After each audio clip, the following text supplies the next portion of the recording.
আমি কিন্তু অনেক সুন্দর কেক বানাতে পারি। প্রায়ই আমার বাসায় কেক বানানো হয় এইরকম সফট, ফ্লাফি এবং স্পঞ্জ করে।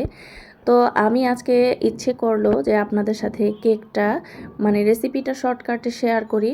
তো 4টা ডিম নিয়ে নিয়েছি, এখন কুসুমগুলো তুলে নিলাম। ডিমের সাদা অংশ এই রকম হ্যান্ড বিটার দিয়ে মানে ইলেকট্রিক বিটার দিয়ে আমি বিট করব। আর অল্প অল্প করে চিনি মেশাবো। চিনিগুলো একসাথে সব দেওয়া যাবে না, আস্তে আস্তে চিনি দিয়ে ডিমটাকে এভাবে ফ্লাফি করে আমি এখানে তেল মিশিয়ে দিলাম। তেলটা কিন্তু কেক তৈরি করার সময় অবশ্যই দিতে হবে, তা না হলে কেকটা সফট হবে না।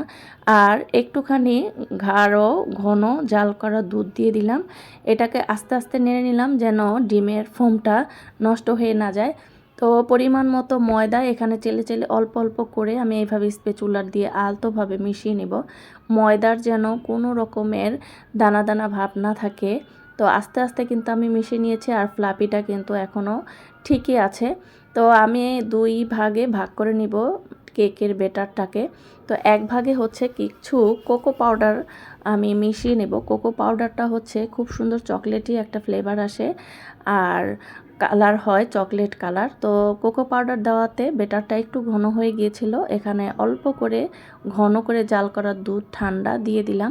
এখন এটাকে আস্তে আস্তে খুব ভালো করে খুব ভালো করে মেশ করে নিব যেন দানা দানা না থাকে। তো ম্যাশ করা হয়ে গিয়েছে, মাখানো হয়ে গিয়েছে। এখানে হচ্ছে চকলেট গানাশ বলে এটাকে। তো এটা এই প্রথম আমি ব্যবহার করছি। এটা 1 ফোঁটা দিলে মানে ডিপ চকলেট ফ্লেভার আসে। আর এখানে হচ্ছে ভ্যানিলা এসেন্স দিয়ে দিলাম, আমি 1/2 চামচের মতো দিয়ে দিয়েছি। তো এখন হচ্ছে এইরকম কেকের মোল্ড নিয়ে অয়েল ব্রাশ করে কাগজ বিছিয়ে দিয়েছি। এখন একটুখানি ভ্যানিলা, সাদা কেকের ব্যাটার, একটু চকলেট ব্যাটার এইভাবে দিয়ে দিয়ে আমি মোল্ডটা হাফ করে ভরে নিলাম।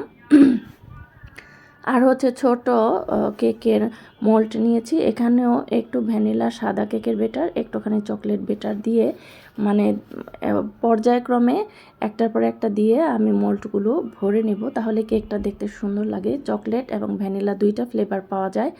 তো একটা সসপ্যানেই আমি 2টা কেকের মোল্ড দিয়ে এখন বেক করে নিব। আমার ওভেন নষ্ট হয়ে গিয়েছে, তবে চুলায় বেক করে কেকই আমার বানাতে খুব বেশি ভালো লাগে। এটা কিন্তু দস্তার কড়াই, সিলভারের পাতিল, যে কোনো কড়াই বা এরকম ফ্রাই সসপ্যানও করতে পারবেন। তো এই কেকটা আগে আমি ভেঙে দেখাচ্ছি। খুবই সফট হয়েছে, দেখতেও ভিতরটা খুব সুন্দর হয়েছে এবং ফ্লাফি হয়েছে। সবগুলো কেক বানানোর সাথে সাথে কিন্তু বাচ্চারা ভাতের কাছে যায় নাই, এটাই মানে খাওয়ার শেষ হওয়ার আগ পর্যন্ত খেয়েই চলছে। তো এই যে কেকটা একটু দেখাচ্ছি, এটা যে কি দারুণ হয়েছে, মানে একেবারে তুলার মতন সফট হয়েছে, ফ্লাফি হয়েছে, আর খেতে অসাধারণ মজার হয়েছিল। তা আমি প্রায়ই আমার বাসায় এরকম কেক তৈরি করি। অনেক রকম কেক আমি টুটি ফুটি দিয়েও কেক তৈরি করি, তো আপনাদের সাথে শেয়ার করা হয় না।